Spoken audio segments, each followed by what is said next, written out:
What's going on, everyone? This is Zach, and today I'm going to talk about the global challenges. We have two already come and go, and then we have one quickly on its way. So I thought I would talk about the teams that I've used, what I like about them, what I didn't like about them, and to maybe give you something that you can test out, maybe something you can take a look at, whether it's just one mon or the whole team, and just see what you are feeling for the Global Challenge 3. If you guys enjoy this content, do not forget to like and subscribe, and let's jump into the teams here. So the first one we got is from Global Challenge 1. It is called Tox Seed Doze. So this team is kind of straightforward, but you can be a little creative with the leads and the back mons. Basically, you are setting up one of two end games. You are either setting up an end game where Tetsugiri and Dondozo does its thing and knocks out some mons, or you are setting up an end game where Wo-Chien can trickle down the opponent and take the win through Leech Seed and Giga Drain. The main strategy is that you basically always lead Glimmora in some way, shape, or form, whether it's Glimmora Wo-Chien, Glimmora Fluttermane, or Glimmora Arcanine. You kind of choose between there. Most of the time, I don't bring Wo-Chien and Dondozo Tetsugiri. I bring one or the other and try to position one of those mons to win. And so the Glimmora set is from Cloverbells, so shout out to Cloverbells. They posted about a Glimmora team at, I want to say, like maybe a couple hours before the Global Challenge, and I think I made changes, and I think this team reflects it. I'm gonna have the paste in the description down below, so if the Glimmora in the team doesn't reflect the Glimmora on the paste, let me know and I'll update the rental code. But Fluttermane is here as kind of the big damage dealer, kind of just to be annoying on the field. Usually when you have it next to Glimmora, it does bring more attention to the Fluttermane than it does the Glimmora, which lets Glimmora do Glimmora things like Energy Ball, Power Gem, Earth Power, and Sludge Bomb. I will say now, with the way the metagame is, if you do want to run a Glimmora, I do think that Mortal Spin with Corrosion is way more beneficial than Toxic Debris, just because when you're setting spikes, Amoonguss has such high usage, spikes aren't really getting the full mileage unless you come across a team without an Amoonguss, but honestly, that's not going to happen as much as you're going to face an Amoonguss. So I would, if I made one change to make this team more modern for the metagame now, I would definitely go for Mortal Spin over Sludge Bomb and make sure that instead of Toxic Debris you have Corrosion, but that is not something that I'm going to make a change unless I plan on using the team again. The Fluttermane has Trick Room as kind of like an anti-Trick Room, but this team with Wo-Chien and Dondozo, it can kind of operate in Trick Room just fine because Dondozo is so bulky, and there's a lot of Protect on this team through Fluttermane, Wo-Chien, and Dondozo, the big mons that you want to have Protect on. And the Arcanine is here for those highly physical teams, a way to deal with Amoonguss, because, you know, Amoonguss with Clear Smog or Palafin with Haze is kind of a big issue for Dondozo, and that's why we have the Terra Grass. The Terra Grass prevents sleep, so you don't have to worry about as many statuses, and so the Arcanine is there to hopefully deal with the Amoonguss, and the Wo-Chien is there to deal with the Palafin. Giga Drain is actually, I think, a really good move on Wo-Chien, just because you can have a turn where you get extra recovery and do damage. It does big damage to things like Iron Bundle and Palafin, so I think Giga Drain is slept on. Pollen Puff is there for recovery, so you could create a revolving door of healing with Arcanine, our Glimmora, our Fluttermane, which saved me in a bunch of matches. Now, the item on Wo-Chien is weird. I don't know why I always on one team like a weird item. We got Big Root. Most Wo-Chiens have leftovers, but I had the leftovers on Dondozo because it is a substitute Earthquake set. So you want to be able to get recovery, especially if you want to keep proccing your subs. So I went with Big Root. The reason why I went with Big Root is because it increases the damage or the recovery you get from things like Leech Seed and Giga Drain. So those moves are more beneficial to you when you're using them. So that's about it for the team. I will show the paste right now. So this is the team. Here are the spreads if you want to check it out. It'll be in the description down below. Basically, with this team, you lead Glimmora always, and just try to get up Toxic Debris, like I said before. Now I would probably change that to Mortal Spin and Corrosion, and that kind of would make Glimmora more switchable, where you could benefit from poisoning the first two, switching it out, attacking, getting rid of those two, bringing Glimmora back in and setting the poison again, especially with a mon like Wo-Chien. But I don't know.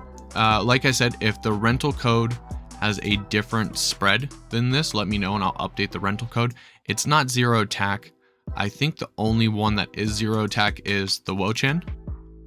And am I using my... I don't think that's the same Fluttermane. So the Fluttermane's probably not 0 attack either. It's pretty low. Tetsugiri's not 0 attack. These are all mons that I have shiny hunted except for the Wo-Chien. So there's that. The team looks cool. One more thing I wanted to add, but I almost forgot about it, is the record.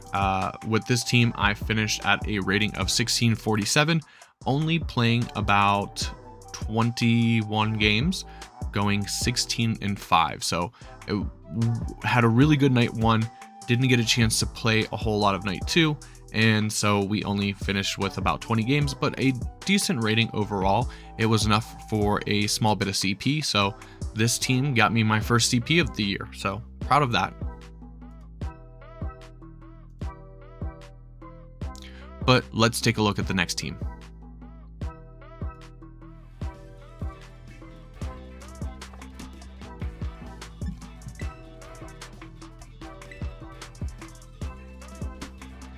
So the next team is right here. It is Ceruledge, Gastrodon, Amoonguss, Salamence, Kingambit, and Ting-Lu. So what I wanted to do with this team here is kind of try to counter Palance, and I did that with Ting-Lu, Gastrodon, and Ceruledge, with also Safety Goggles, Salamence. And the team was really good in theory. I want to say the biggest negative and drawback of this team is that it is bulky and slow. I ended up with a rating of 1587, which is okay, but not where I wanted to be. Went 26-19, did play all 45 matches. And so the idea with this was Terra Steel Salamence can deal with Fluttermane with Iron Head. And if you're not leading the Salamence, you can also have Heavy Slam on Ting-Lu, then Intimidates there on Salamence to deal with physical attackers, and then Dual Wing Beat could one-shot an Amoonguss if it wasn't a Citrus Berry. Gastrodon here was probably the saving grace of the team. Gastrodon did so well with the leftovers and Storm Drain, really dealing with Watermons like Gyarados, Palafin, and Dondozo. Muddy Water led to some really good accuracy drops, which was really clutch. Yawn is disruptive and then Protect is there to try to get the best out of the leftovers. On Amoonguss, we have Rocky Helmet, just so if you have to attack into it with Rage Powder, you are taking some damage. Really deals well with Population Bomb Mousehold if you come across that. Because we don't have the Palafin on our Fire Water Grass core here, we went with Clear Smog over Protect, Pollen Puff for recovery and for damage, Spore and Rage Powder do Spore and Rage Powder things, Terra Water to deal with fire type attacks. Kingambit is the Swords Dance Sucker Punch Black Glasses set, which Luca, a VGC player, Luca the Kuka on Twitter, I think that's his name, has been doing really well with Kingambit, so it was definitely something I wanted to try. I did Terra Flying to get rid of the ground type weakness and all that good stuff, being the steel type. So It definitely didn't come out as much as I wanted it to, but when it came out, it was usually pretty impressive. Ting-Lu is there. We did not go for the Fissure Ting-Lu. My thought was, you know, I need something to hit the flying types, because a lot of people, the way they were countering Fissure Ting-Lu is by flying types and Terra Flying. So that's why I went with Stone Edge. I did debate on Rock Slide, but if you're going to go for damage, go for big damage, and Stone Edge is still more accurate than Fissure, so I went with Stone Edge. I thought it was a good choice. The last one is supposed to be the damage dealer, and that's Ceruledge there. Flash Fire, so it's immune to the fire type attacks from things like Arcanine and all that good stuff.